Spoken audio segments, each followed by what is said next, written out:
frustrated bards and bardettes, welcome back to iCast Vicious Mockery. I'm Austin. I'm Matt. And I'm frustrated too because chairs don't fit me. Right. But that's, kind of maybe beside the point. Not sure. These armrests of this chair I'm sitting on are adjustable. Yeah.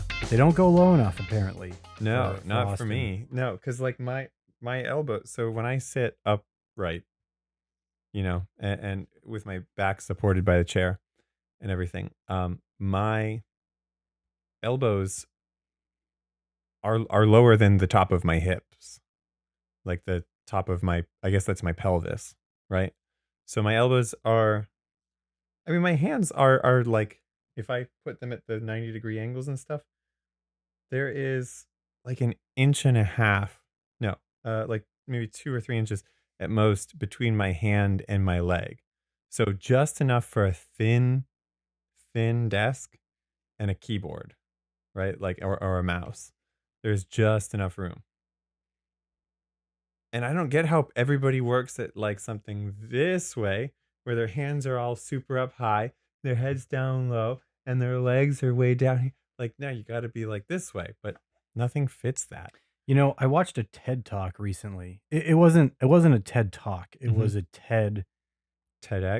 It was like one of those like videos where they animate. Oh, okay, yeah. Yeah.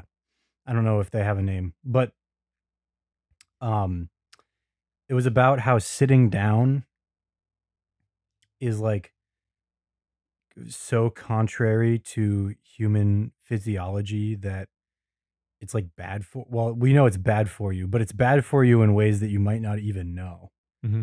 Like it shuts down your immune system and stuff. I'm skeptical of this, but at the same time, I have a distaste for doing it, so here we are at at an impasse. But I can't squat well enough to like replace sitting completely, because my ankles don't have the mobility for it. Once they do, like at work, I've got this thing where I can wheel it over, and I would just be able to stand squatting on it, and everybody would think I'm a freak. But also, I am in some ways, I'm sure. So there you go. Maybe it's fine. You know who can squat like that though? Beast Boy. Well, yeah. Okay. Yeah. I noticed it. I watched the first 2 episodes of Teen Titans, the original Teen Titans animated show from when we were kids. Right. And not the good one, not Teen Titans Go. Not the good. All Look, right. Teen Titans Go can be anything. It's a show full of imagination. You like D&D. How could you not prefer Teen Titans Go? So anyway, the better Teen Titans, the original one. That's a pretty hot take right there. Yeah, sure. It's even better than I remember. Just based off the first 2 episodes. Mm-hmm. The first episode is so good for introducing their characters. Yeah. You know who they all are. And how much they can squat. And yeah, they go get pizza. Uh-huh. And Beast Boy doesn't sit on the chair. He stands on it and squats down. Ah, there we go. Yeah, see, that's my life goal. Yeah. I'm working on it. Anyway. That's plenty of that. We could talk about Teen Titans later, though. What we got? What you got for us? So, user. We got some homebrew for you. User. It's so much homebrew. Chimodragon. Like CHIMA? CHIMO. Oh. Dragon. Chimodragon. No, that would be CHEMO. Chimodragon. Like somebody who fixes dragons' spines. Oh, yeah. That doesn't make sense. Nope. It's an M for sure. Okay. Okay. So when you score a critical hit in D&D, usually, you roll a natural 20. There's a 20-sided die. The 20 comes up. Oh man, critical hit. Right. Usually, what you do is you could do one of 2 things. Some people prefer to roll the damage die, and then whatever they roll, they double that number. Like they just multiply it by 2. Right. Some people like to roll twice as many die. Why not? It's fun. Rolling twice as many die is fun. But it requires twice as much counting. So if you get a lot of critical hits, it could really extend things. Right. But these are alternative rules. Other things you can do other than that. So you forego doubling the damage die. Mm-hmm. And instead, you could call your shots. Now, some of these are reasonable, but I think that some of these are way too good. Just read out all the names first.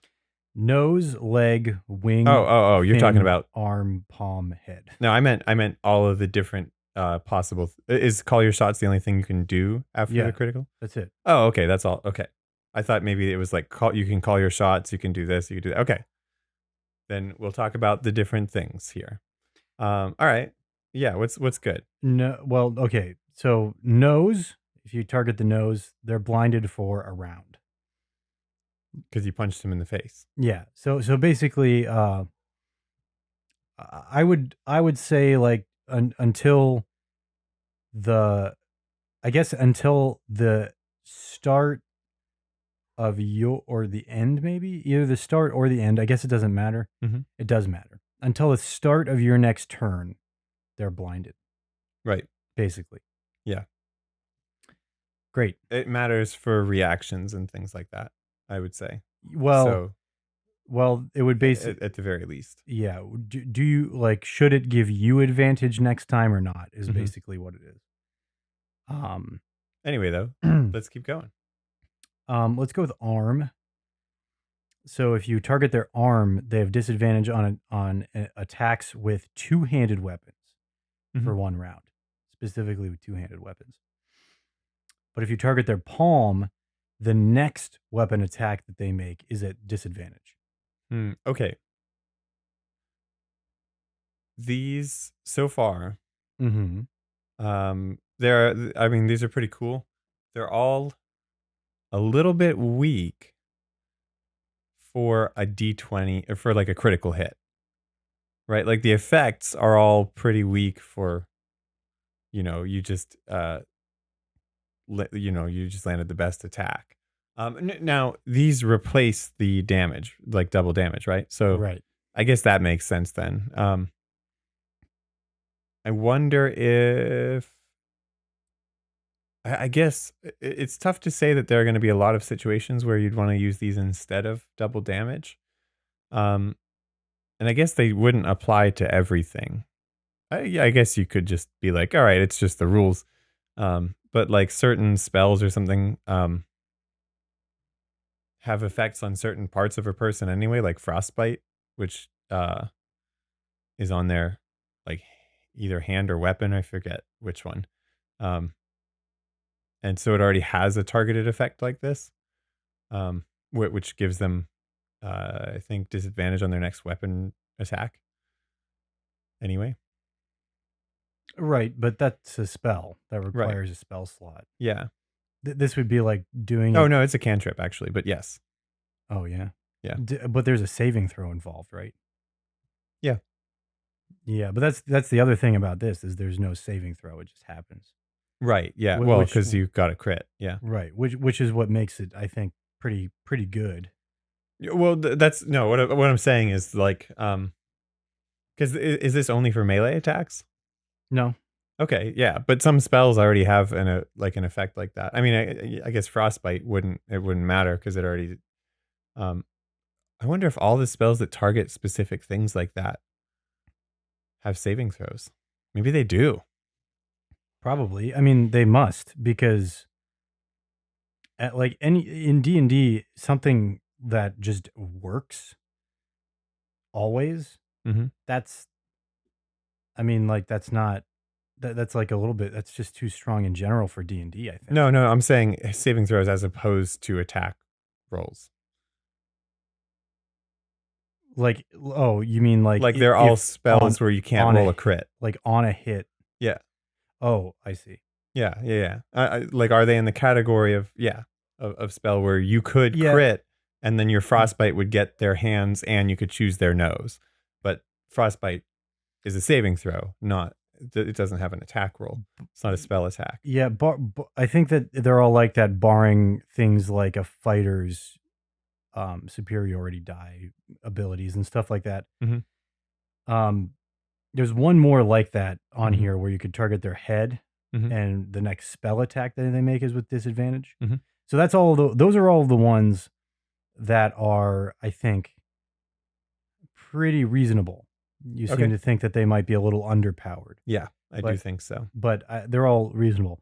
Now there are a couple that I think are like too crazy, like strong for something like a critical All right, hit. give me that. Um, all three of them are basically the same.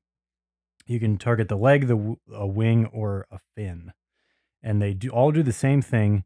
They their walking, flying, or swimming speed, respectively, is halved until a long rest. That is more in line. So not talking mechanically.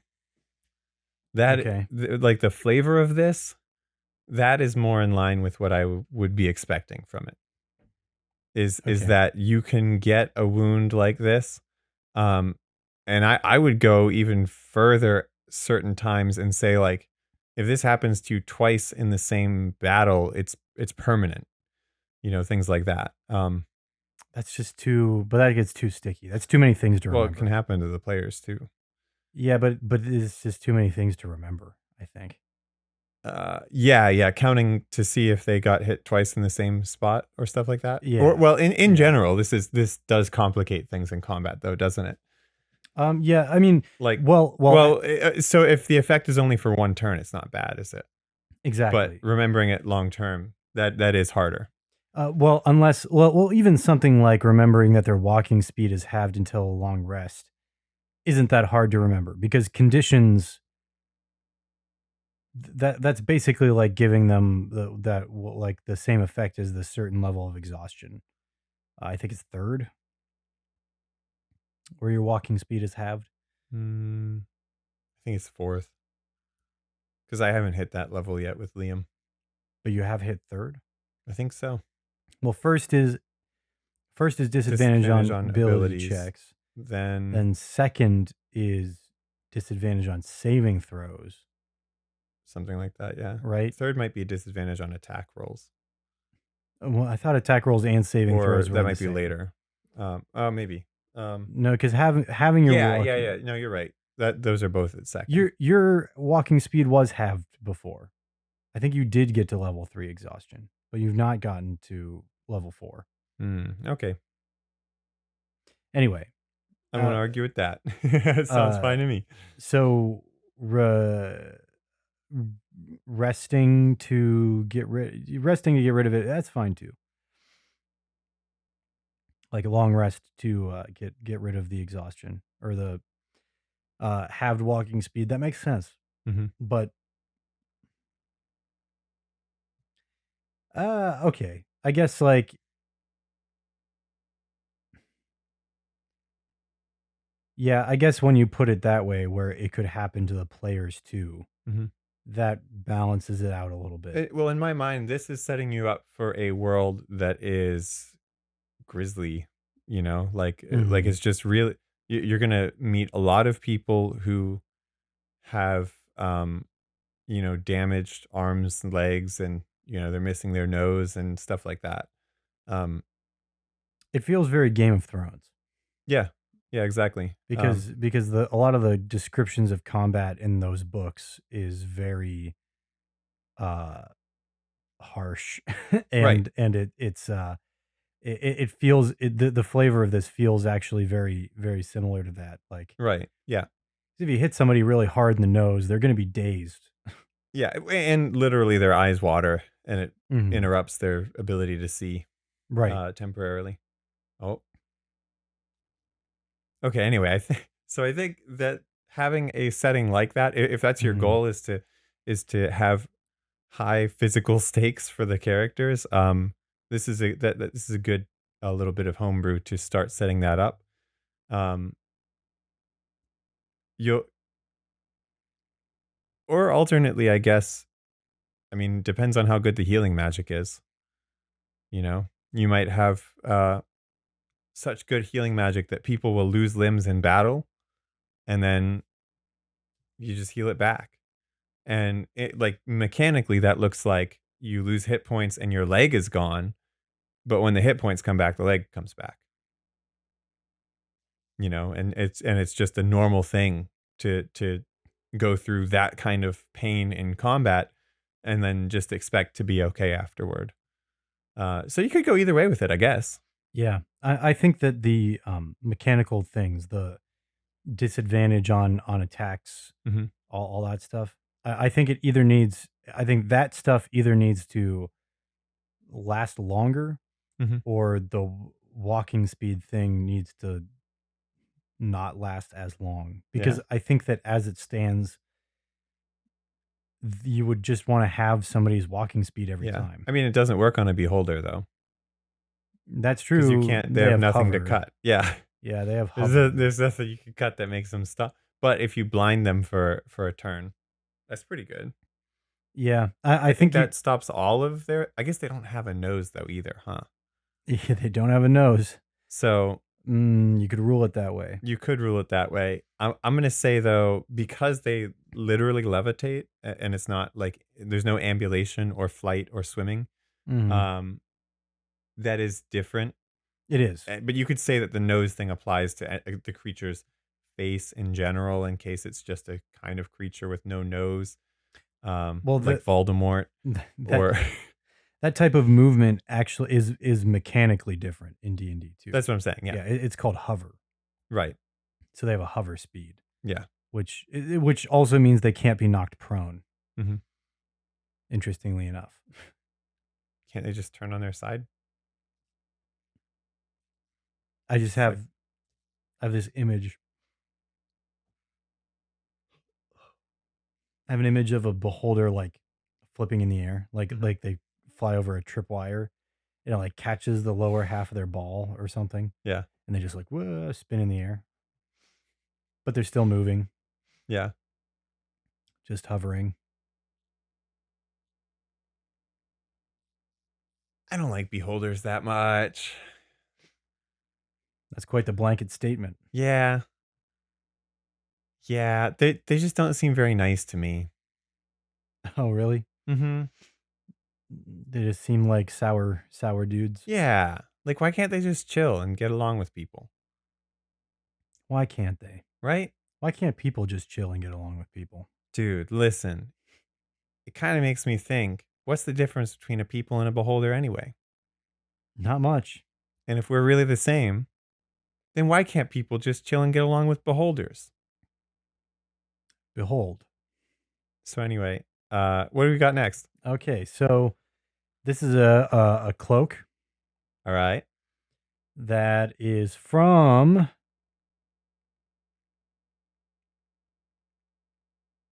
user Aripockily. Wait, can you spell that for me? Aripockily. Sorry. No, okay. Aripockily. Aripockily. Aripockily. Aripoc Aripockily. Mm-hmm. You got it. It's like, this must be an anagram. You think What so? does it spell? What does it spell? We got to solve this one. I am Lord Voldemort. No, I know where there's a map on the back of the Declaration of Independence. Only Aripockily knows where it is.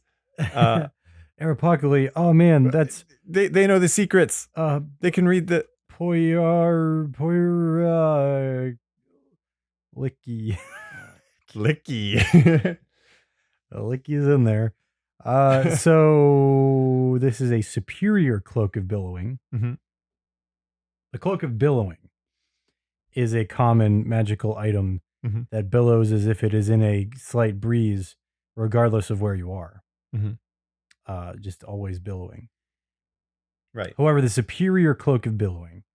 Wait, I got it. Yeah. I think I know what it does. Okay. You want to guess? Yeah, it doesn't billow in the breeze like the cloak of billowing. Instead, when you put it on, it remains static and you billow in the breeze constantly. No. But everything in the world physically acts as though you're standing and the cape is billowing, but it's the other way around. No. Okay.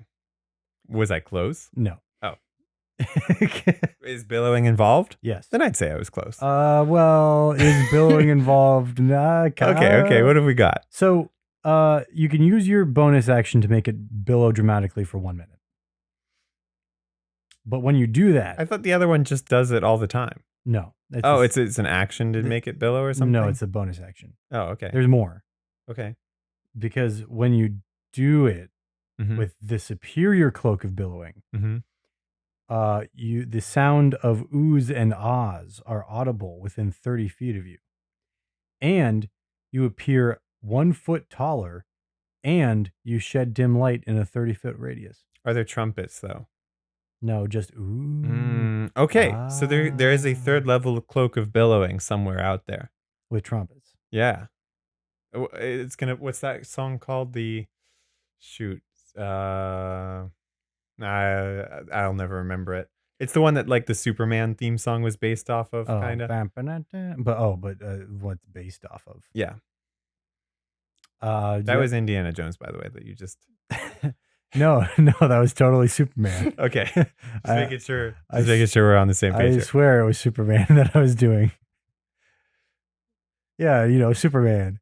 Actually, the the one that I'm thinking of, because I know what the song sounds like in my head, but I might be thinking of Captain America's theme song instead, because it's also based off of that. I don't remember. Nope, I can only think of Indiana Jones now. That's the only song that comes to mind when you say Trumpets? either of those things. Oh, okay. Well, yeah, that's so yeah, listen. There is something about the cool factor that personally I am missing from your campaign right now. I'm not saying that you're not doing this. What I'm saying is, with my current character, he's not going to try to look cool. He barely tries to look like anything at all. Yeah, that's true. He wears armor that doesn't fit him right, and these just thick glasses that are too big for his face and stuff like that. But if you're playing a heroic character, like you can think, is this the kind of person who wants to look cool or not? Are they? Like, what makes them that kind of person? Why if you want them to look cool, that's one thing. And you can make them look cool, but what does that imply about them as a person that you're dressing them up this way, right? Like if I gave Liam the cloak of billowing, it would never billow. Because he just wouldn't do it. He wouldn't do it. There's no need. Yeah.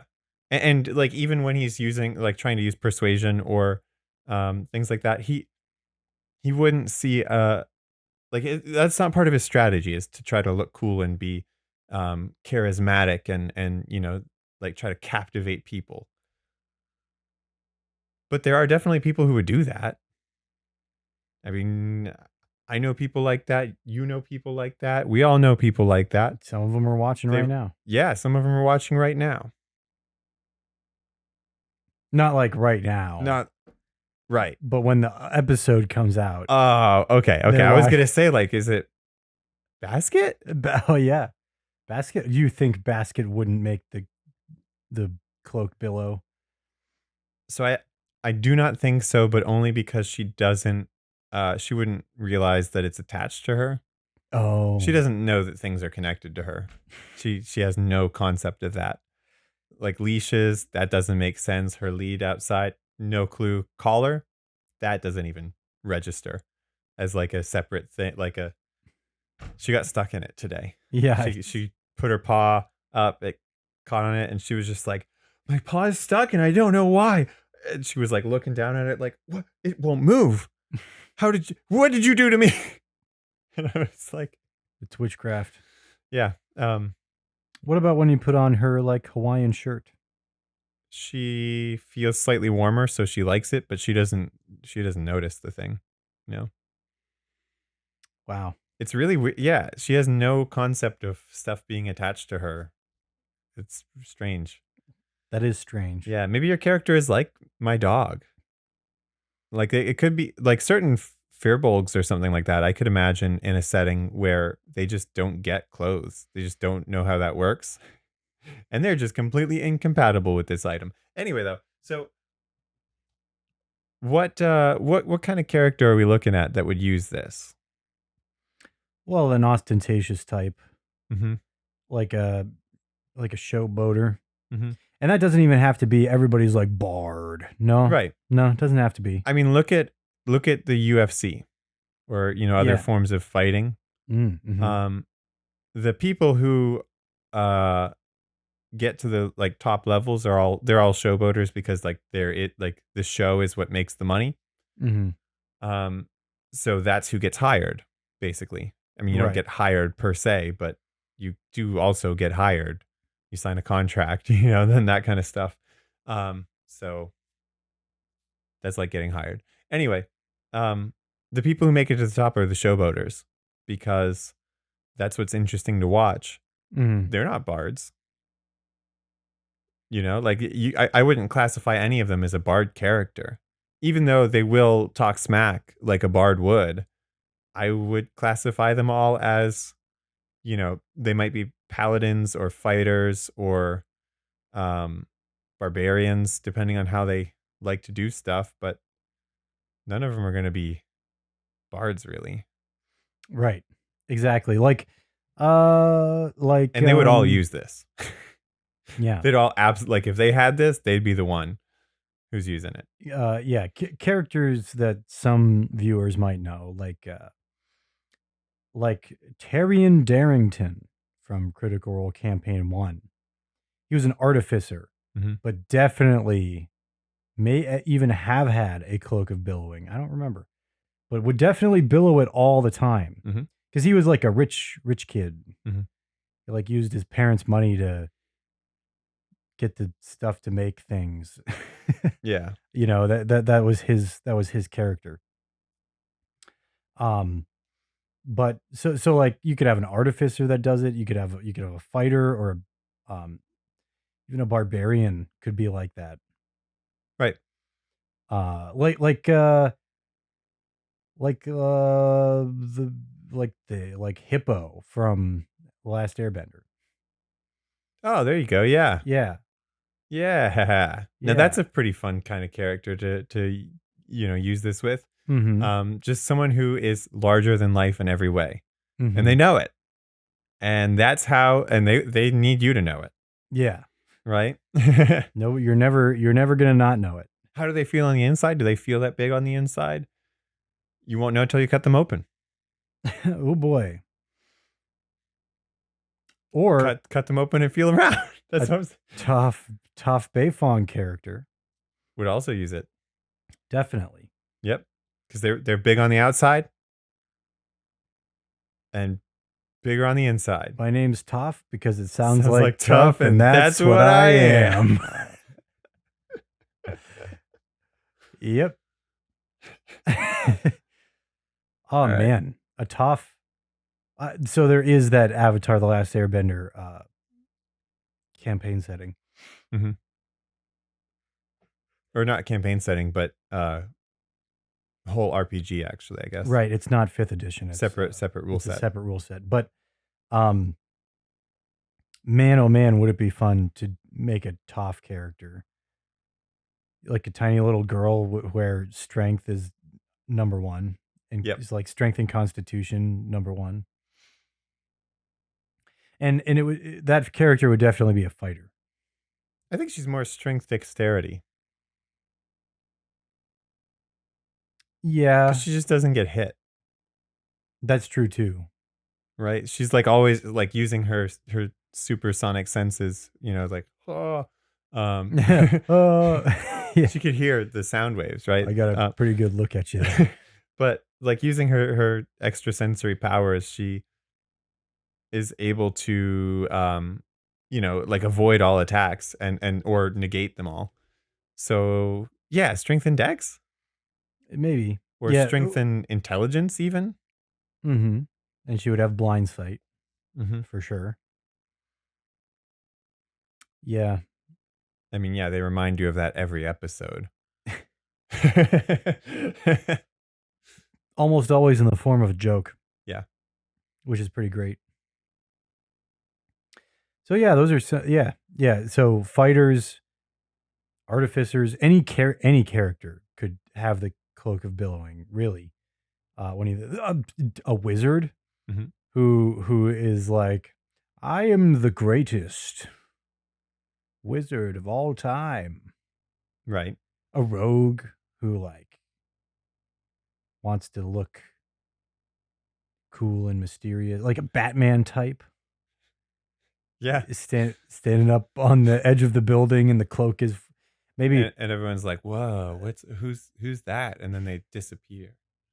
Yeah, exactly, Yeah. exactly. Cloak of Billowing is just, it's got so much utility for any kind of character, Yeah. any class, I should say. Even a druid who wants to be like, oh, nature graces me with a constant wind. There you well, so what about like, yeah, the druid false prophet Yeah, who exactly. comes up and is like, "You need to listen to what I have to say because the world speaks to me."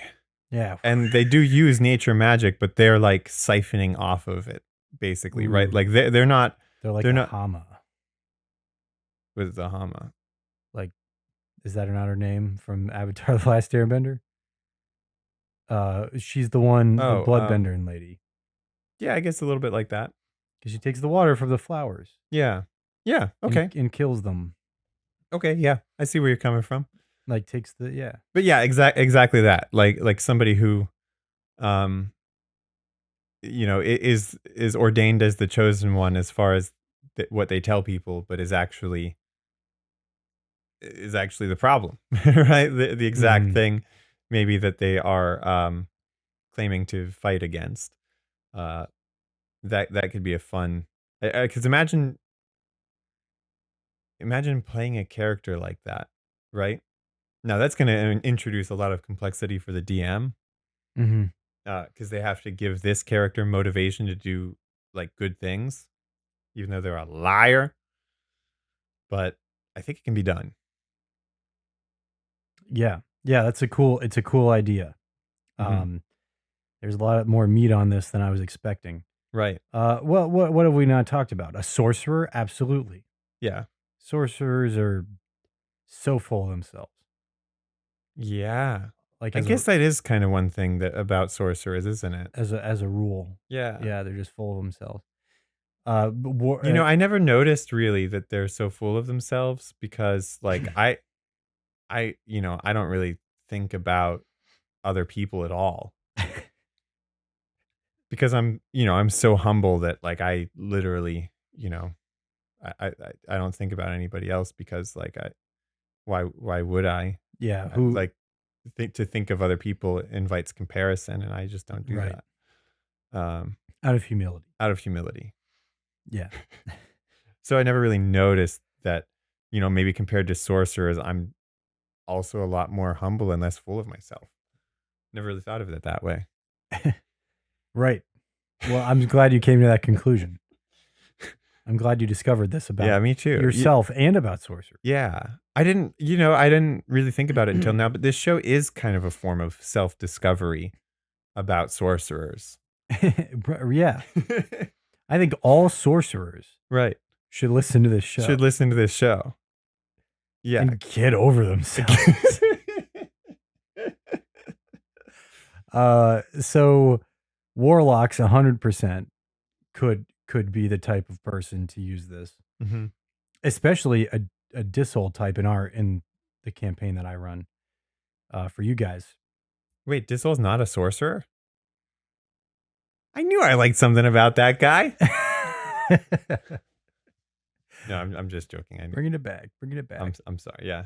And what there are other classes? Do we get all the classes? I think that was all of them. Yeah. And I guess it comes down to a personality type, right? Hmm. And maybe it's even like a stat. Well, that's not a stats thing. Oh, paladin. I didn't mention paladin, but obviously paladin is the same way. Yeah, we didn't say anything about clerics either. But see, some of the things like clerics are supposed to be holy by default. Right. When you put the cape of billowing on a cleric, it makes them feel fake.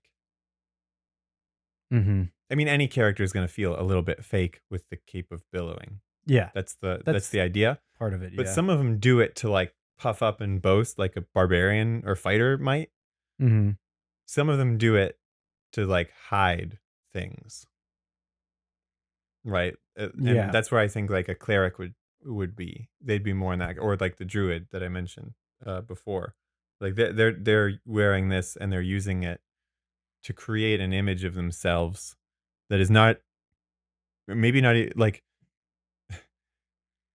the holier they seem and the more important and special, the less true it probably is in their case.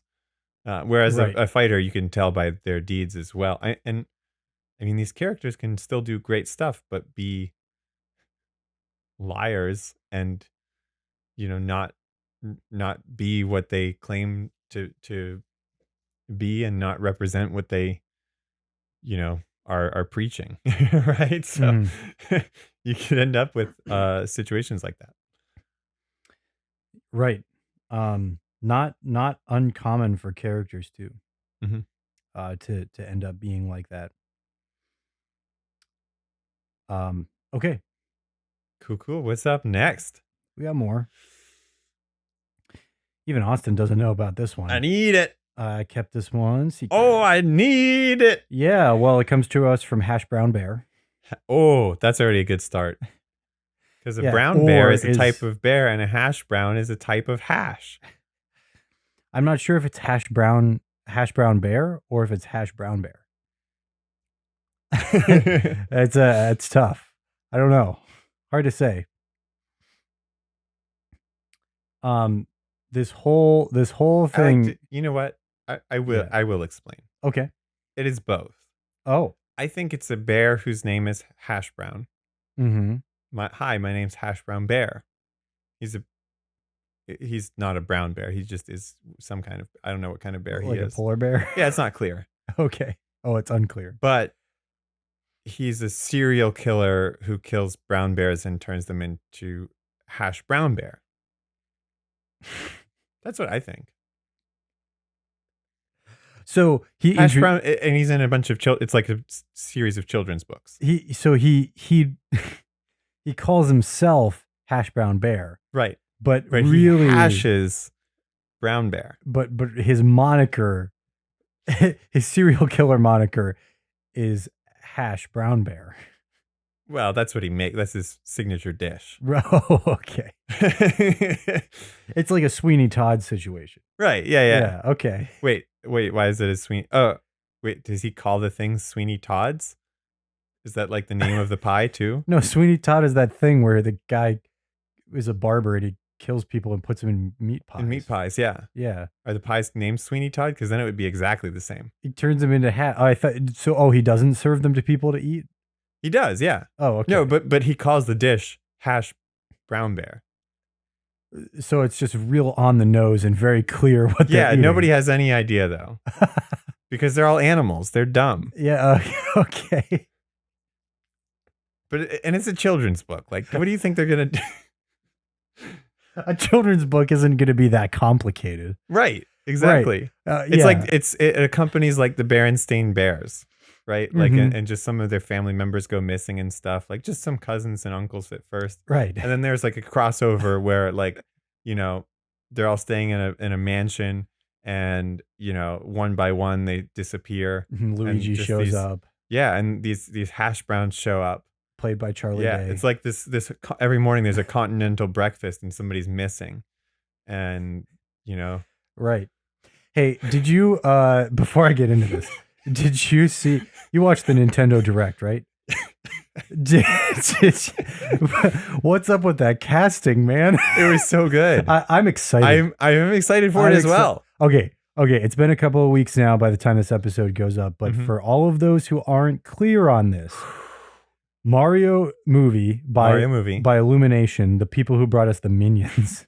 Yep. Um, and Chris Pratt is playing Mario, and Yes. yeah, Charlie Day is Luigi. What's her name? Anya Anya Taylor-Joy. Taylor Joy, Yeah. the girl who The was Queen's Gambit. phenomenal in the Queen's Gambit. Yeah. Um, She plays the queen. she plays Peach. Yeah. Oh, no, I mean in the Queen's Gambit. Oh, yeah. The queen from Queen's Gambit plays the princess in Mario's Yeah. Gambit. It seems like a step down, but really it's a lateral move. Yeah. I guess it would be, yeah. Because who's the queen in the Mushroom Kingdom? There is a king. There is a in king. some of the games. Oh yeah, I guess so. If there's but still they're the one who's transformed into whatever creatures or whatever. So Keegan Michael Key is Toad. Keegan Michael Key is Toad. Oh what? My goodness, it's so I'm excited funny. for the Seth Rogen Donkey Kong as well. Seth Rogen Donkey Kong. What about Bowser though? Oh man, Jack Black as Bowser is insane. Bowser. Oh man, okay, and you see. Do you know how Jack Black's career started? No. He was in a commercial. Okay. For Activision's Pitfall. Oh really? Yep, that was the first acting gig he did as a kid. He was in the commercial for Pitfall.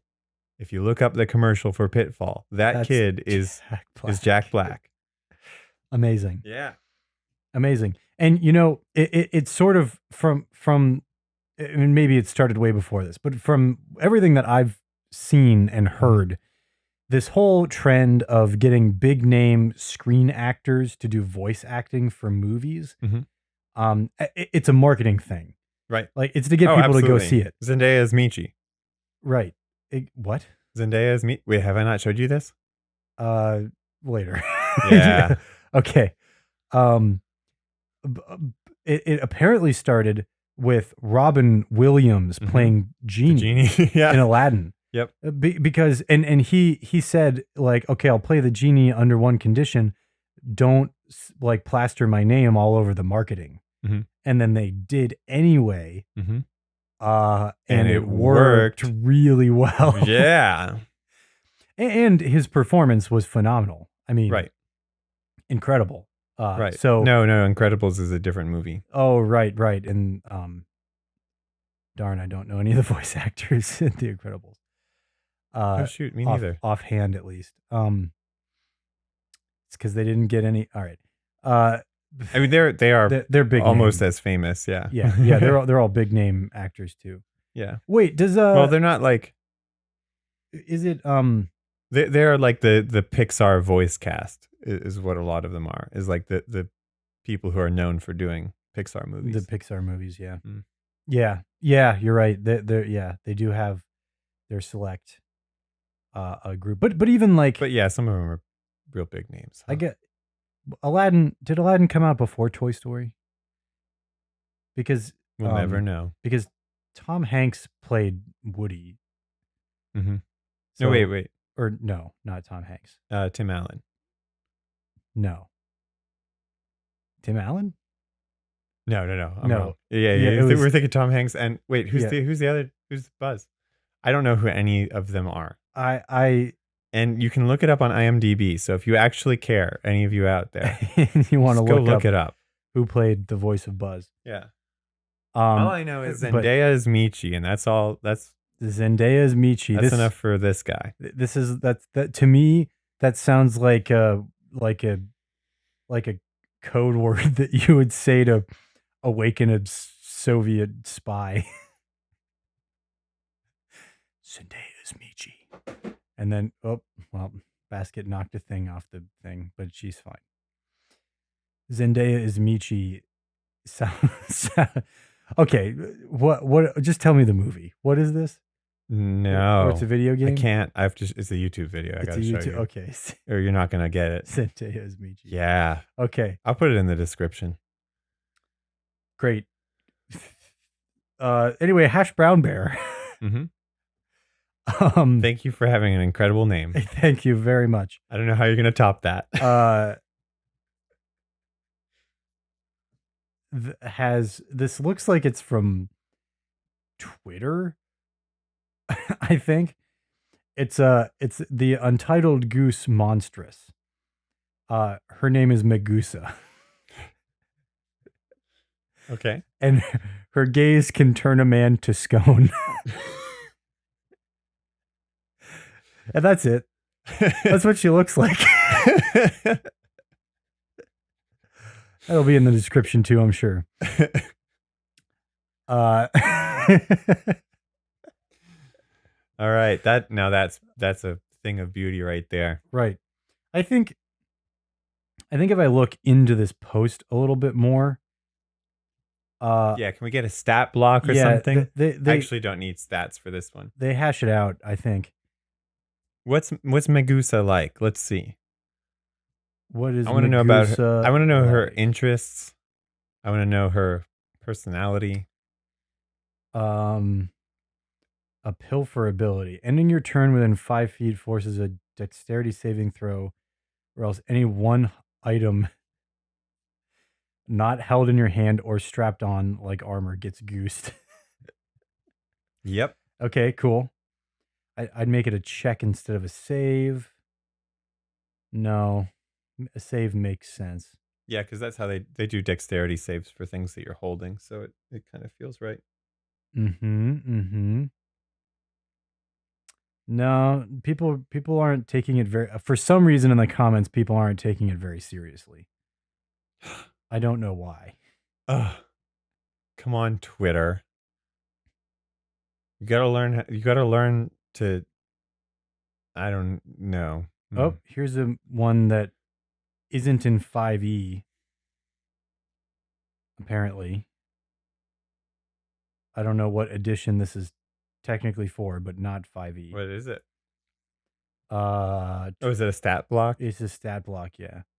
Go for it. 25 hit points. That seems low. Geese heads. This looks like AD&D almost. This stat block cannot be harmed by non-magical weapons. All right. 1d4 for a punch. All right. So let's talk though about Okay. what is Megusa like. Her gaze can turn you to scone. To scone, yeah. Who does she turn to scone? Well, her voice is charming fluttery, occasionally drowned out by sustained honking. She wants to go to parties, mingle with nobility, dance, and enjoy life. She wants to do good. The geese want all sorts of horrible, random, and merciless things. Right. So she wants to do good, but her geese hair honking like unendingly. So is her goal in life to rid herself of the geese, to get the geese to therapy, to get them to change their goosely ways? Is it, like where is she headed with this? Pun intended. So it seems that she's gotten already to the point of passive acceptance because her morality is decent, but she's completely unwilling to accept full blame for the activities of her hair. Mm-hmm. So really, it's her hair that's bad. Right. But she's not going to do anything about it. Right. Like they'll viciously bite and trap tangle, drag them into a body of water. Yeah. Hiss, honk incredibly loud at, oh boy. So the honking frenzy could have 1d10 effects. Mm-hmm. You could be stunned for a round. Ooh. Enraged for a round. Okay. Confused for a round. Deafened for 10 rounds. Deafened to everything except for honking. Then they can hit you with the other effects. Fear for 10 rounds. Enfeebled for 10 rounds. Or sorry, 1d10 rounds. Fascinated for a round. Shaken for a d10 rounds. Unconscious for a d10 rounds. Or exploded. Not really. For a d10 rounds. They believe their head has exploded and that they're now dead.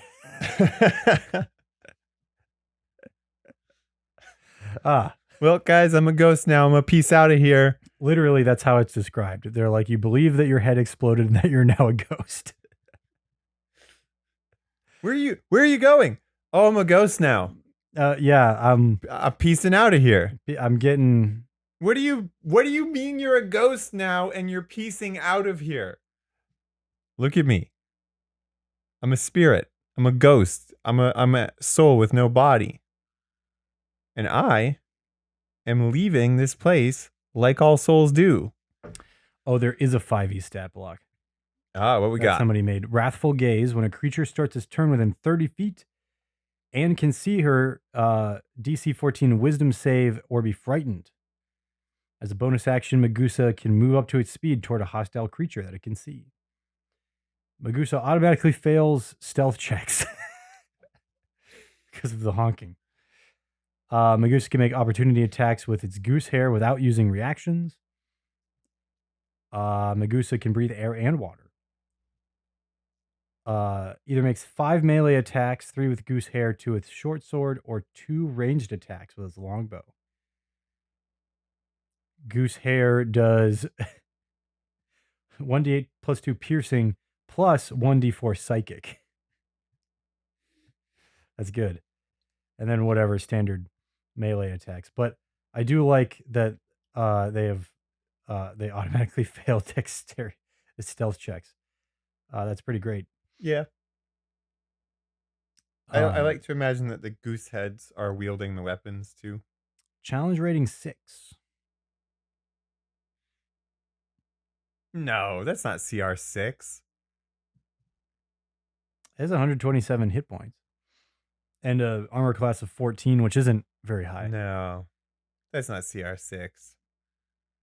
That's like CR2. 127 hit points is pretty high, though. Like, the creature's not that hard to hit, but... Yeah. Like, the way that the party is split up now... I guess it does have a lot of movement. Facing one... It has a lot of attacks, is really what it is. In melee, it can do 5 attacks. That's a lot. Yeah, I guess so. It could quickly reduce someone to low or 0, actually, even in one round. Okay, I'll give you the CR for now. We'll test it. Okay. We'll test it. We'll see what we come up with. That'll be our warm-up to get back into the session. You guys fight a Magusa. Yeah, that sounds good. Yeah.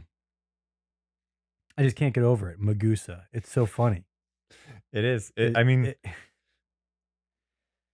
don't care who you are. That's funny. I don't care who you are. That's funny. All right. So what have we learned today?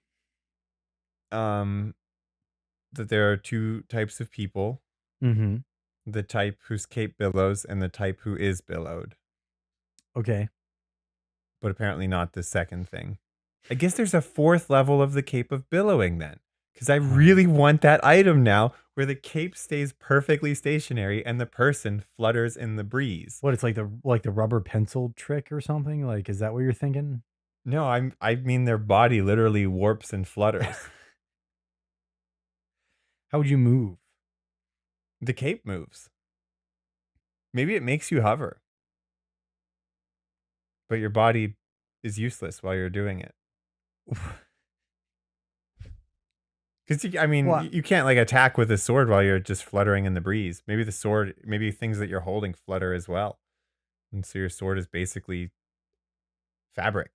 You know what? You gave me a great idea just now. Yeah. Yeah. Yeah. I'm not surprised. and your character will suffer the consequences of it, I'm sure. Are you going to turn him into a fabric? No. Oh. No, but maybe not. That would actually depend on a lot of factors, whether or not he would suffer the consequences of it. Hey, do you know where I can find, like, layouts of giant castles? Like, what are some of the biggest... Do you know off the top of your head, what are some of the biggest castles that have actually existed? No, I do not know off the top of my head. Yeah, I don't either. I don't know how big the biggest castles have ever been. I've watched some videos, some YouTube videos about castles that were built in interesting places. Um, like dumb places, Yep. like up against a mountain, which is dumb because if somebody climbs the mountain and attacks, if an army could climb the mountain and attack from above, they couldn't defend against it. Right. Because like if you shot the person with an arrow, they would still just fall on you. Right. And crush you to death. Yeah. Like what happens anytime the Teen Titans fight anything, they end up crashing into each other and falling over. But that's only because they're like new to the Teen Titaning thing. Yeah. Yeah. It's actually not clear. Episode 1, they've been together long enough to know that when Robin disappears, he's going to be okay. But not so long. But didn't they just meet Starfire at the beginning of it? Isn't that how it starts? No. Oh, no. What is that then? Robin. Is that a flashback in a later episode? I think it's a flashback because the first episode, the opening part of the first episode, well, the opening part is Deathstroke being like, it's like introducing the Hive, Jinx, Gizmo, and Mammoth, the 3 guys from the Hive, and Deathstroke. They're first? Yeah, it's not Cinderblock and the other 2 big dudes? Yeah, they're first. Huh. Oh, unless the streaming service that I'm watching it on doesn't have the first season for some reason. I think so. Oh, no. Yeah. That might be the case. Because I think in the first episode, they fight like Cinderblock. Or, I feel like you're right. Mm-hmm. Oh, my goodness. I do think that's when I think they meet Starfire in the first episode. You know what? I think it's true because HBO Max has Cartoon Network shows. Like that's what they have. Right. And I watched the first episode of Billy and Mandy that they had on there. And the first episode that they had, which they labeled as season 1, was the Harry Potter spoof episode. Pretty shady HBO Max. I was going to say, because that happens like way later. That's you think we don't know when seasons happen? That's like 2 or 3 seasons later. I live in seasons. The first episode of Billy and Mandy I remember very clearly as being when they meet Grimm and they challenge him to a limbo contest. And that's why he has to be their friend forever. Right, exactly. That's the pilot. Yeah. So what are they getting at? What are they getting at with this thing? Why are they claiming that these are season 1 when they're not? Got to go back to pirating or buying DVDs. I'll have to figure it out because I really would like to watch the entirety of the Teen Titans series again. Yeah. Basket's making Basket is sleeping and she's snoring. And her eyes are open. And her eyes are still completely open. Classic dog. Dogs are weird, man. Dogs are weird. So, okay. But the interesting thing is that the first episode that I watched really does feel like an episode 1. I think you're right, though, that it's not actually episode 1. I think each season they kind of do like a beginning episode again. But yeah, maybe. I don't know if it shows how all of them meet, but I know they meet Starfire in the show. And she can't speak English yet. Oh, you're thinking of they flashed back to that. They flashed back to that in the movie. Oh, okay. Teen Titans in Tokyo or whatever. Yeah. That's what you're thinking of. Because you're thinking about how in order to speak English, she has to kiss. Which has always been, somebody. I think, canon Starfire power. Yes. And like all of her people. Right. Exactly. Yeah. Yeah. That's how it works. That's just how they do it. In the comics. Like that's how their whole deal. Right. No,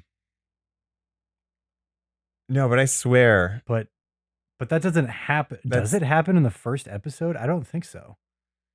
But I do know that they flash back to it. All right, we got to go on a hunt now. Okay, find the first episode. We got to find that first episode of Teen Titans.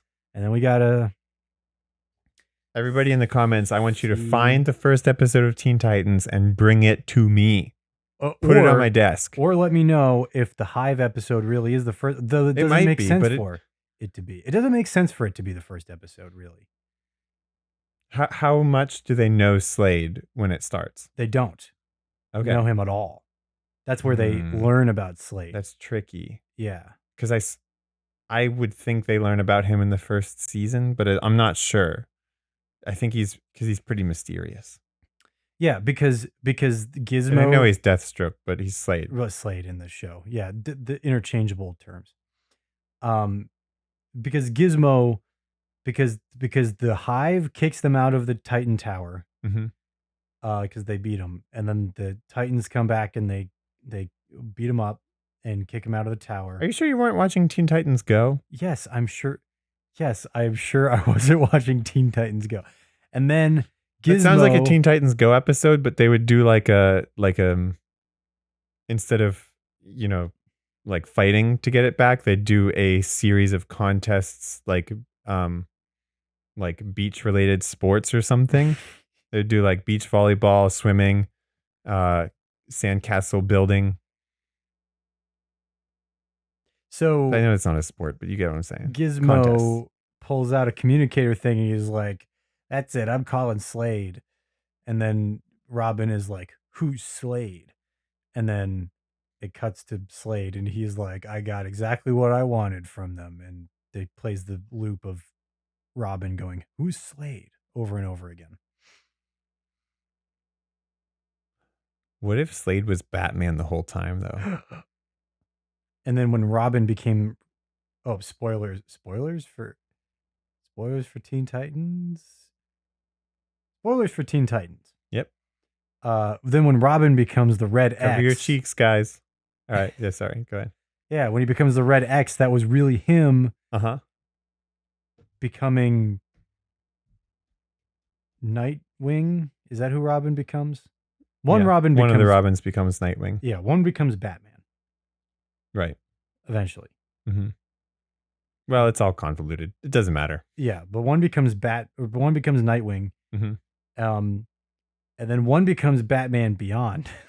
No, he's not a Robin. He's just a talented teenager. In the future. It does take place in the future. Yeah, that's very clear. It's a past future. Oh my goodness, isn't it? Past future? Is it really? Yeah, because I think it's like. Yeah, what year does it take place in? Because it's futuristic to now, I think. Like, if you saw this stuff, it'd be like, oh, that's future technology. They have, like, hover cars or something. But it takes place in, like, 2015 or something like that. Yeah. It might. I mean, yeah. Well, it's like the level in Turtles in Time or whatever, the Ninja Turtle game, where the year where they're on the hoverboards and like slashing through like robots and stuff, that level takes place in 2020. Yep. Or the Back to the Future thing that was like February 15th or February, I don't know, 2015 though. Yeah. And like the day that they traveled to came and went, and like here we are. No hoverboards yet. Hoverboards really seemed like something that should have happened by now. That you know what? I did see something that they are going to sort of be happening. Oh. But to imagine it as the kind of hoverboard that everybody wanted is not realistic. Oh, it was Marquez Brownlee in one of his YouTube originals. But anyway, basically the people who are working on them are making a drone that you can stand on and fly by leaning, forward and backwards. But you'll be front facing because that's easier for people, right? Like having to learn how to go sideways while in the air with like no constraints, basically, that just would be too hard for people. Yeah, that'd be too hard for a long time. Well, the hoverboards that they came out with as like a consolation to not having real hoverboards was a front-facing two-wheeled thing, and a lot of them exploded. Yeah. Well, they just called that hoverboards, but that was pretty lame of them to call it that. Right, exactly. Well, it was a marketing thing because Right. people were like, "I want my hoverboard." Yeah. It wasn't related to Back to the Future though. That was No. just the name. Um, at the same time, that's when like One Wheels came out, Mhm. and they tried to call those hoverboards as well. And it would have Mm. been closer, and I would have almost accepted it. They don't hover either, but Right. that would have been better. Oh, man. People go way too fast on those things, though. Yeah, did they have features to help you like slow down, Mhm. and but people ignore it. Oh, of course. Because if you're going downhill, like basically it like shakes to tell you like, hey, you got to turn the throttle backwards right now, actually, because this is way dangerous. Um, and I think I think it's dangerous for the same reason that like I don't know if you've ever skateboarded at high speeds. No. No, I have not. When you do, you get speed wobbles where your Mhm. wheels start like losing losing the grip, and they all go all over the place because you're on a skateboard with four wheels, and you can like move both feet to keep it steady. You can kind of stay on it at pretty high speeds usually. Um, but eventually it goes too much and it goes flying. But you get like one speed wobble on a one wheel and you're done. Yeah, As soon as it starts to be unstable, you're like, well, it's gone, and you're just dumped on the ground I've at a seen very high speed. I've seen plenty of videos of people just eating it off those things. Yep. And I mean, But also around here where we live, plenty of people just ride them totally fine. yes, I've seen it. I've seen it Hmm. everywhere. And electric scooters are the same thing. Hmm. Man. Well, Thinking about getting an electric bike. me too. I've thought about that too, Yeah. actually. I mean, I really like the one that I rode. I really liked it. It was awesome. Because pedal assist is really fun. But I don't know. I keep second guessing myself because here we are at end of September, and it's already past hot fall. We're in cold fall Yeah, we're now. in cold. I'm wearing a sweater. Yeah. Yeah, you're wearing a sweater. My hands have dropped below body temperature and will stay that way for the next 10 months. Yeah. Yep. That's how it feels right now out here. Yep. I mean, it was literally like it almost never happens this way. But the first day of fall hit And that and was like, and that was it. it didn't hit 60 degrees, I think, that day. And we Right. were like, all right, that's all. It has maybe Pack it dipped in. dipped just into the 70s Hmm. this week. Yeah. Yeah. Not happy about that. I'll tell you what. We got No, to talk about weather in D&D at some point, huh? yeah. I like the warm. But sure, maybe someday, but for today, For today.